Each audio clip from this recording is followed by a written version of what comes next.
Hello, you're very welcome back again. I think we could be forgiven for believing that eternity is like heaven, a haven from trouble. But no, in Blake's story it isn't. Life is trouble everywhere. The Eternals aren't free of trouble, and sometimes they even cause it. I guess how to deal with trouble is really the issue. Anyway, many Eternals they misunderstand Milton's mission and they want to push him further into Woolrow while the spirits of the presence continue supporting him. Like fallen angels, they join the Watchers to see what happens. Porlos is dejected, and he fears that his two sons will leave like Gad and Reuben left the territory of the Holy Land. He's consoled by the prophecy that someone will stand up at a certain time to help. Blake senses Milton enter his left foot, and he's infused with the spirit of Los. He puts on a sandal as a symbol of being an apostolic successor to Milton. This event takes place at Haley's cottage in Felpham in Surrey. The Eternals realise their mistake about Milton and that he comes to awake souls from sleep. Ollalon, who was first portrayed as a sweet river in Eden, takes on new meaning as a representation of women's lament to the gods. In this role, it's apt that she will also represent Milton's wives and daughters. Being new to these emotions, she offers to go to Ulro to experience life there for herself. So with that, we get into the reading. Thus Milton fell through Albion's heart, travelling outside of humanity, beyond the stars in chaos, in caverns of the mundane shell. But many of the Eternals rose up from eternal tables. Drunk with the spirit, burning around the couch of death, they stood, looking down into Beulah, wrathful, filled with rage. They rend the heavens round the Watchers in a fiery circle, and round the shadowy Eighth.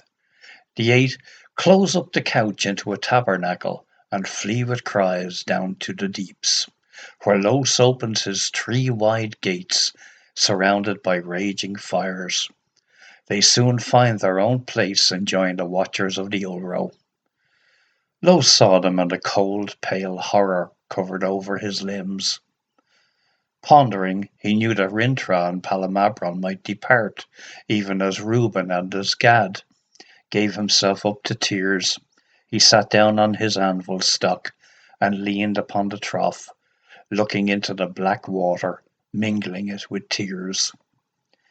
At last, when desperation almost tore his heart in twain, he recollected an old prophecy in Eden recorded, and often sung to the loud harp at the immortal feasts, that Milton of the land of Albion should up ascend forwards from Ulro, from the vale of Felpham, and set free Orc from his chain of jealousy. He started at the thought, and down descended into Udanadan. It was night, and Satan sat sleeping upon his couch in Udanadan. His spectre slept, his shadow woke. When one sleeps, the other wakes. But Milton, entering my foot, I saw in the nether regions of the imagination. Also, all men on earth and all in heaven saw in the nether regions of the imagination, in Ulro beneath Beulah, the vast breach of Milton's descent. But I knew not that it was Milton, for man cannot know what passes in his members, till periods of space and time reveal the secrets of eternity. For more extensive than any other earthly things are man's earthly lineaments. And all this vegetable world appeared on my left foot as a bright sandal formed immortal of precious stones and gold. I stooped down and bounded on to walk forward through eternity. There is in Eden a sweet river of milk and liquid pearl named Ollalon, on whose mild banks dwelt those whom Milton drove down into Ulro. and they wept in long resounding songs for 7 days of eternity, and the river's living banks, the mountains wailed, and every plant that grew in solemn sighs lamented. When Luva's bulls each morning dragged the sulphur sun out of the deep, harnessed with starry harness, black and shining, kept by black slaves that work all night at the starry harness. Strong and vigorous they drag the unwilling orb. At this time all the family of Eden heard the lamentation, and providence began. But when the clarions of day sounded, they drowned the lamentation, and when night came all was silent in Ollalon, and all refused to lament in the still night, fearing lest they should molest others. 7 mornings Los heard them, the impatient parent bird, and Enetharmon heard them, but saw them not, for the blue mundane shell enclosed them in. And they lamented that they had in wrath and fury and fire driven Milton into the Ulro, for now they knew too late that it was Milton the Awakener. They had not heard the bard, whose song called Milton to the attempt, and Los heard these laments. He heard them call in prayer all the divine family, and he beheld a cloud of Milton stretching over Europe. But all the family divine collected as 4 suns in the 4 points of heaven, east, west, and north and south, enlarging and enlarging till their discs approached each other, and when they touched, closed together southward in 1 sun over Ollalon. And as one man who weeps over his brother in a dark tomb, so all the family divine wept over Ollalon, saying, Milton goes to eternal death. So saying they groaned in spirit and were troubled. And again the divine family groaned in spirit. And Ollalon said, Let us descend also, and let us give ourselves to death in Ulro among the transgressors. Is virtue a punisher? Oh no! How is this wondrous thing, this world beneath, unseen before, this refuge from the wars of great eternity?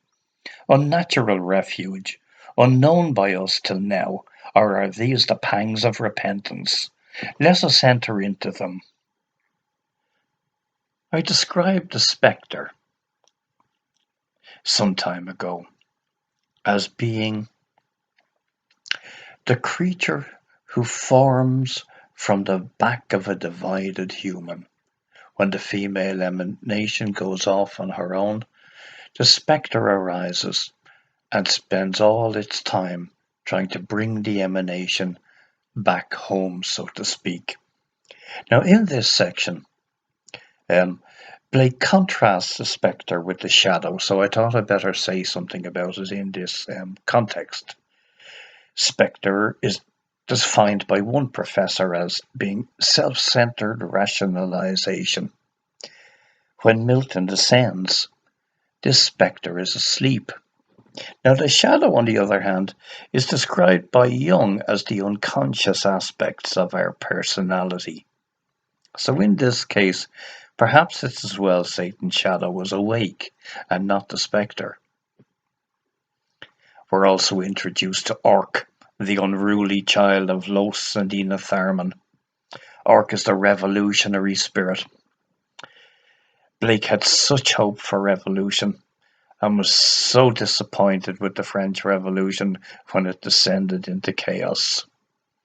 He wonders, will Milton go so far as to release Orc from the chains of jealousy so as to break the impasse with Satan? And one last word. While Ulro is the world of error, Udan Udan is the world of creatures not even formed, unborn, wailing their passions and laments lost in the forest of Entooth and Benaithan. Their mental makeup has not been created yet by Los, and their bodies have not yet been woven by Enetharmon in Cathedron. So that's it for now. Thank you very much for listening. Bye bye.